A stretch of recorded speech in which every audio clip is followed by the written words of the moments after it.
and yet people would rather go on TikTok. That's right. It's such a hard thing to encourage too, because it requires discipline, and if you're not raised with discipline, if it's not incorporated into you very early, it takes a monumental shift in the way you think about life to incorporate that.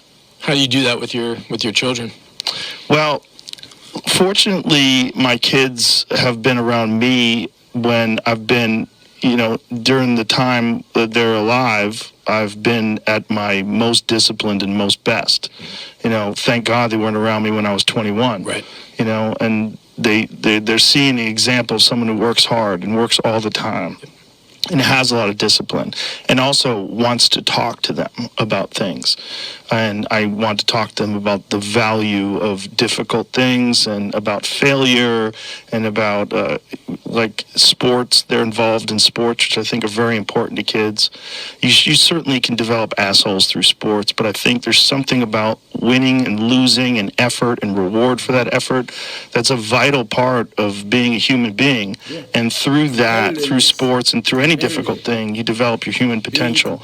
I think you only find it through struggle. You only find it through a difficult thing to acquire or a difficult thing to accomplish, and then doing that and recognizing that your boundaries are actually movable, and that the boundaries that hold you back now are not permanent. That's right. They speak to your state at the moment, but that state, you can advance that state, and you can do things to make your perspective more nuanced and enhance it, and hopefully they can learn from that. But there's also the problem that they're growing up in a loving household. They're growing up, the examples they have is of people that are very kind and nice, and I think you do need to be exposed to a certain amount of assholes to understand the full scope of human beings. No question. And I feel so much of, my job as a father is creating this kind of adversity in my kid's life. I have to, and then I need my children to learn the lessons that I've learned. I just really can't have them learn it the way that I learned it, because that it could have gone any way. Yeah. And most of the time, it doesn't go the way you went. That's right. Yeah, it's like if you get 100 kids and you thrust them into horrible environments, very few of them come out to be this person who has forged themselves through the fire of adversity. Most people succumb, unfortunately.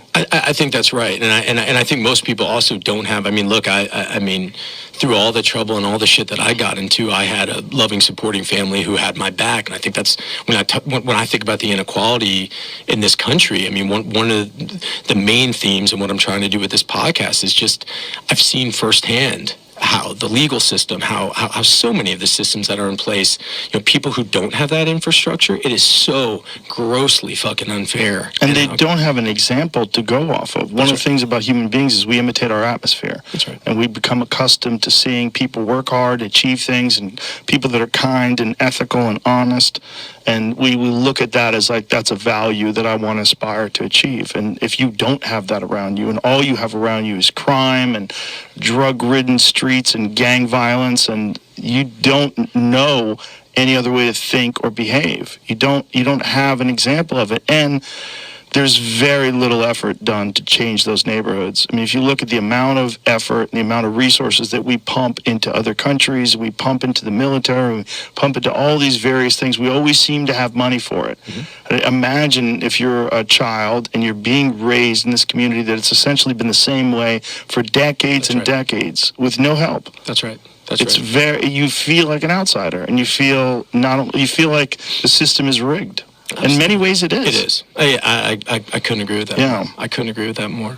And I think in terms of our children, it's how do you get to them to see that, understand that, experience it a little bit, but also understand those inequities and try to inspire them to do something about it. And I agree. I think for me it's just, again, people talk about like masculinity and this term that gets thrown around all the time, like this toxic masculinity and whatever the fuck that means.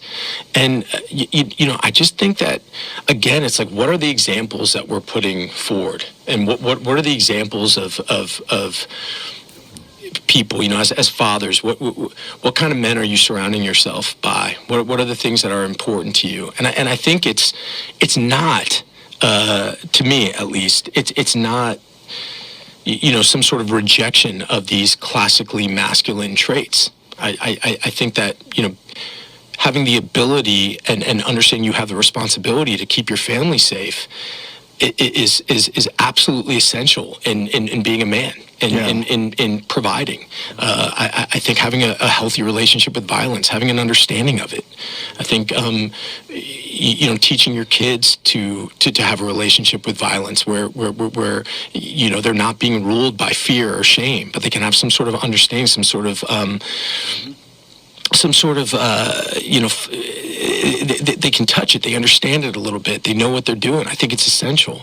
And I also think, being accepting, being kind, being open, being generous, being empathetic are also, part of being a man. And I think that, oftentimes, because so many of the people, I think, who are kind of leading the charge and who have so much, sort of have so much of the platform at their disposal, are kind of leading in these sort of toxic ways where it's all a bunch of bombast and bullshit. And to me, it's been my experience, folks who really know what they're doing in that world really don't need to show off about it at all. Where the people that are high achievers, they don't really have to beat their own chest and I think that's right. blow their own horn. I think that's right. Yeah, what we think of as toxic masculinity is really a bunch of losers. So a lot of it is like the worst example. But you could get the same, there's no term toxic femininity, right? But there's toxic human beings, and some of them happen to be male, and some of them happen to be female. But it's not an indictment on male, right. The male gender of the species. That's right. Crazy. Right. And the idea that you don't need men, that somehow or another, like, the female is the future. It's like, what are you talking about? That's crazy. You need a balance. There's a yin and a yang in this life for a reason. That's right. All of it goes together. That's right. It's just everybody has to do better. That's right. Yeah. And I think that's something that I've really, on this thing that I'm trying to do, I'm really just trying to put up examples of that, men and women who again really walk that walk and are not leading with sort of just and trying to give whatever platform I have to those kinds of people who are real examples of that. That's the end of the video, guys. I agree. I love this video. I think these two men speak on things that, like, you need men. Like, it's a man's job to protect his household. And protection doesn't just mean physical. He needs to protect his household by providing the knowledge, the wisdom, and the information to prepare his children and his wife for the worst case scenarios, right? Like, it's a man's job to let his kids know that things aren't gonna be easy and perfect, and that, understand what violence is, because that's what's going wrong now, right? Bullying is at an all-time high, and we're at an all-time high with violence as well. But I wouldn't say all-time high with violence, but we definitely deal with certain aspects of society that the weak gets handled and done any kind of way. And the ultimate way to protect yourself is to understand violence and when to use it. That's the truth. So this whole idea that you don't need men, like Joe Rogan said, is BS. It's crap. There is toxic people everywhere. Everywhere is toxic people. A man or woman, it doesn't matter. So, I don't know. I like this video a lot.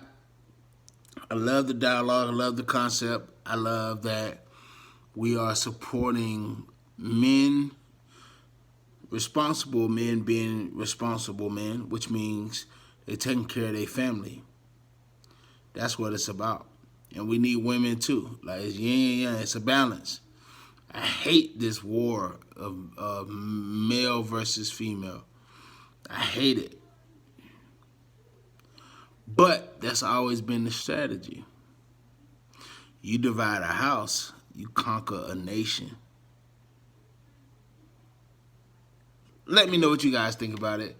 Thanks again for watching the channel. Trigger reactions. We definitely watching things and reacting to things that may trigger some. But I love y'all. Y'all been super supportive since we started this channel. We're on a road to 1,000 subscribers. We want to get this channel noticed and into everyone's feeds. So I love y'all. Thanks for watching. See you in the next video. Peace.